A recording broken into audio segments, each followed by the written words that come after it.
1980 से पहले दुबई वीरान था। दूर दूर तक देखने पर भी कुछ नज़र नहीं आता था। लेकिन दुबई के रूलर्स ने सिर्फ 40 ही सालों में दुबई का नक्शा ही बदल डाला। मोहम्मद बिन राशिद दुबई के रूलर हैं और इन्होंने ही दुबई को इतने कम समय में कामयाबी की इस मंजिल तक पहुंचाया है। दुबई पूरी दुनिया में इतना मशहूर हो गया है कि कई लोग दुबई को एक देश मानते हैं। लेकिन असल में दुबई कोई देश नहीं बल्कि अरब अमीरात का एक शहर है। वो शहर जो कुछ सालों पहले वीरान हुआ करता था। पूरी दुनिया अभी तक दुबई में मौजूद बुर्ज खलीफा को देखने के लिए दुबई जाती है। लेकिन दुबई का रूलर इसको देख देख कर अब तंग आ चुका है। इसीलिए मोहम्मद बिन राशिद बुर्ज खलीफा से भी ऊंची इमारत बनाने जा रहा है, जिसका नाम है दुबई क्रिक टावर। जिस दुबई के पास दुनिया की सबसे बड़ी बिल्डिंग होने का रिकॉर्ड है, आज वही दुबई अपना ही बनाया हुआ रिकॉर्ड तोड़ने जा रहा है।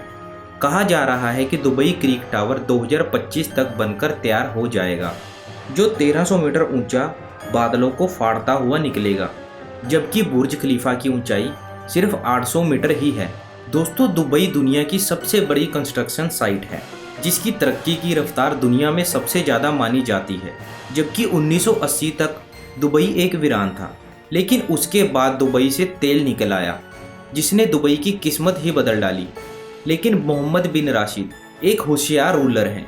उन्होंने दुबई को वहाँ से निकलने वाले तेल पर डिपेंडेंट नहीं रखा, बल्कि दुबई का एक ऐसा नक्शा बनाया जो टूरिस्ट और ट्रेडर को अट्रैक्ट करने लगा।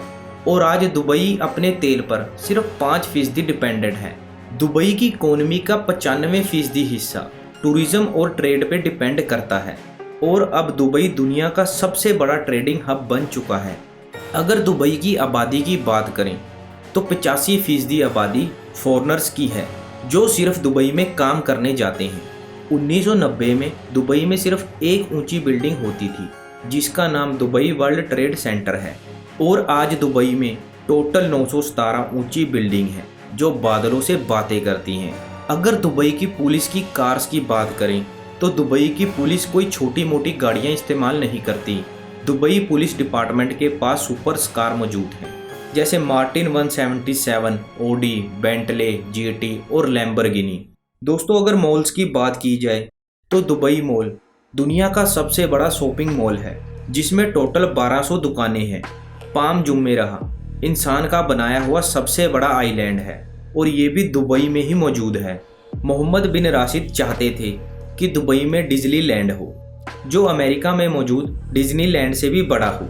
लेकिन डिज्नीलैंड ने रशीद की रिक्वेस्ट रिजेक्ट कर दी, जिस पर मोहम्मद बिन राशिद ने दुबई में डिज्नीलैंड से भी बड़े इंडोर एडवेंचर खोल दिए, जिसमें से एक है IMG वर्ल्ड, जिसके अंदर एक ही समय में 20,000 लोग आ सकते हैं। इन सारी बातों से ये साबित हो गया कि दुबई के रूलर्स की सोच इससे भी कहीं ज़्यादा बड़ी है।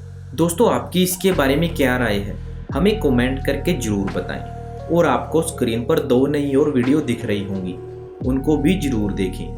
धन्यवाद।